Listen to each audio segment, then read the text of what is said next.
Well, it's very difficult to see. I mean, there are a number of scenarios. Absolutely, it could save Putin because we know that he's struggling, his army's struggling, and the country is struggling. But equally, also, it could lead to his demise. I think, quite frankly, us in the Western world really don't care what happens to Putin. What we care about is what happens in Ukraine, and we want to see peace as soon as possible. The war might go on for a bit longer, but nobody wants to see any more sort of civilians or military people killed than is absolutely necessary. So, the best scenario would be a peace, a ceasefire that's negotiated, and a swap of territory to a position where the people of Ukraine are content with it. And quite frankly, what happens to Putin after that happens, well, that's up for the Russian people. And as long as it doesn't affect the rest of us, I don't suppose anybody will lose too much sleep about what happens to him in the future. Also, British Prime Minister Keir Starmer says that he was open to the idea of sending peacekeeping forces to Ukraine during his visit to Ukraine, first visit to Kyiv. From your perspective, also, what kind of peacekeeping mission would be the best option for Ukraine? Also, the Telegraph described 3 scenarios of Western peacekeeping deployment to Ukraine: peacekeeping patrolling the buffer zone, Western troops defending Ukrainian capital, and at least a training mission in the west of Ukraine. What kind of option is better for Ukraine? Well, that's a really good question. I've written about it myself in the Telegraph as well. And having been a peace enforcer in Bosnia back in the 90s and a peacekeeper in Cyprus in a bit later than that, I have personal experience of doing it. I mean, it can take up an awful lot of soldiers, and especially with a border of over 800 miles between Russia and Ukraine, to cover every single blade of grass would require tens, if not hundreds of thousands of soldiers. I think what you need is a credible force to prevent Russia attacking. And I think the good thing about having British troops, one assumes that the Russians would not attack British troops. The challenge with British troops is that British military is so small now. It's a real wake-up call for the British government to make sure that they invest sufficiently in defence so that we have a credible defence, so that we can do roles like this. I expect it will be a combination of various things, maybe with a command and control structure based on the British military, but with support from perhaps the French and the Scandinavian militaries to provide quick reaction forces that could act if there's any transgression of the ceasefire. And allied to that, of course, as well, training for the Ukraine military to make sure that they have the capabilities that they will need in the future. So we shall see. I mean, I'm very glad that the UK Prime Minister Starmer has said that British troops would be available for this sort of task. I think British troops are excellent at doing this. And with the French suggesting that they would have troops available, and I would have thought also other European NATO countries would get involved, it's clear that European NATO countries could provide a credible force that would prevent the Russians going any further. And I don't think anybody would suggest that the Ukrainian forces would attack this ceasefire force either. So the key thing is, and I hope that there's a lot of planning going on in Western capitals to make sure that as soon as the agreement is made, this force can get in place as soon as possible and provide a credible deterrence to any further fighting. Times reported that victory of Ukraine was never President Biden's goal, because White House was confident that Ukraine wasn't been able to do so because it was beyond Ukraine's ability. What is your take on such a political legacy of President Biden and his decisions on Ukraine? Well, it's very difficult. I mean, and when one describes what a victory is, that could be that is a many-faceted area.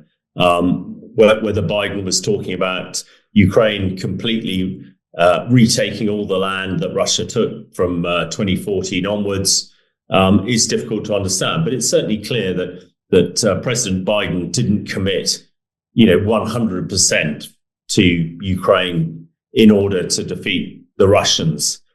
Certainly, the Americans produced an awful lot of military capability, far more than anybody else, and provided a lot of intelligence. But it was clear that was not enough, decisive enough.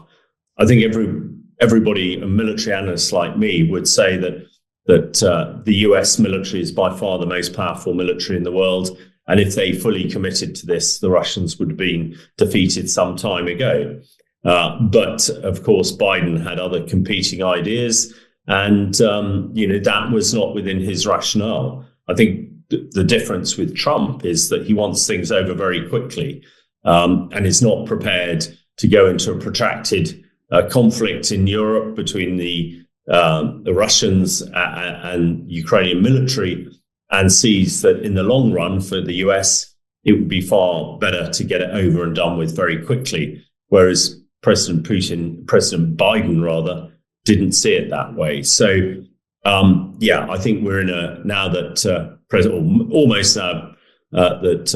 President Trump is in the White House, there is a feeling, I think, on all sides that actually things are going to move quickly now, and they are going to end as quickly as possible.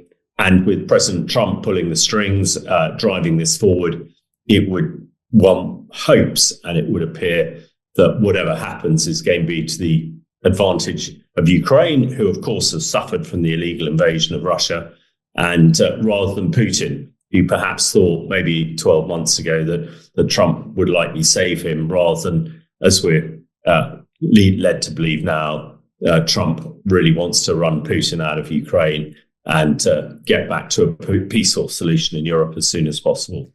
Let's also cover situation in the Middle East. From your perspective, do you feel that a ceasefire in Gaza can bring the war in Ukraine closer to its end? Don't you think that this political victory of the United States could strengthen U.S. position during the negotiations with Vladimir Putin? Because at the same time, Putin has lost his Assad regime, has lost his military presence, military bases in Syria. And second question is, what are your impressions on your last visit to Syria?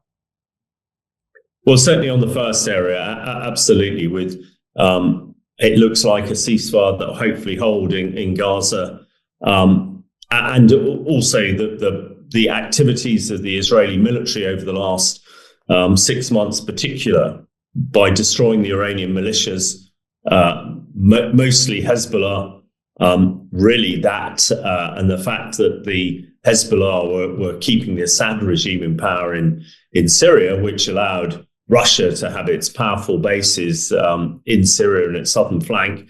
When the Iranian militias collapsed, so did Russia, and Putin was humiliated and had to scuttle out of Syria at great speed. So I think we now have a much weakened Iranian regime. There is no Assad regime for Putin to lie on the back of. And that's a whole series of defeats. And, on a military battlefield, momentum is absolutely key. And the momentum is completely against Putin at the moment.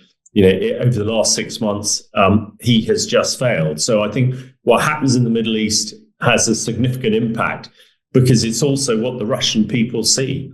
They see that, in effect, the Russians have been defeated in Syria, and that their allies, the Iranians, have been defeated in Gaza and in Lebanon as well. So that is just not a good look. For myself, having spent the last week in Syria, it's a very great delight to me. I have been involved in Syria really for the last 14 years, mainly helping in the areas where Assad was trying to attack into, to help the hospitals and the schools, the infrastructure keep running. Now that Assad is gone, there is a dark cloud lifted off the country, and there is hope, so much hope for the future. And absolutely, now that the Russians have left Syria, and the Russians were hated as much, if not more, than the Assad regime for the dreadful things that they did in Syria, bombing schools and hospitals, exactly the same activity we've seen the Russians in Ukraine. So having seen what has happened in Syria, what one just hopes that similar will happen in Ukraine. And now those of us who have been involved in Syria are looking to try and help them rebuild. So there is hope. I think when I woke up on the 1st of January this year, things look pretty grim around the world. But, in the last few weeks, with the demise of Assad in Syria, the ceasefire in Gaza, and hopefully a ceasefire in Ukraine to come soon, perhaps things are looking a little bit brighter than they did in 2024. And let's hope 2025 delivers everything that the Ukraine people deserve and desire, and creates a peace in the Middle East so that Islamists like the Islamic State and Al-Qaeda cannot develop and grow and threaten people around the world. So, yeah, there is a chance that 2025 is going to be a good year, and let's hope it is, and let's pray that it is. We hope too, Colonel Hamish. Thank you for your time and for your support for Ukraine, and glory to Ukraine. Thank you very much indeed. Glory to Ukraine.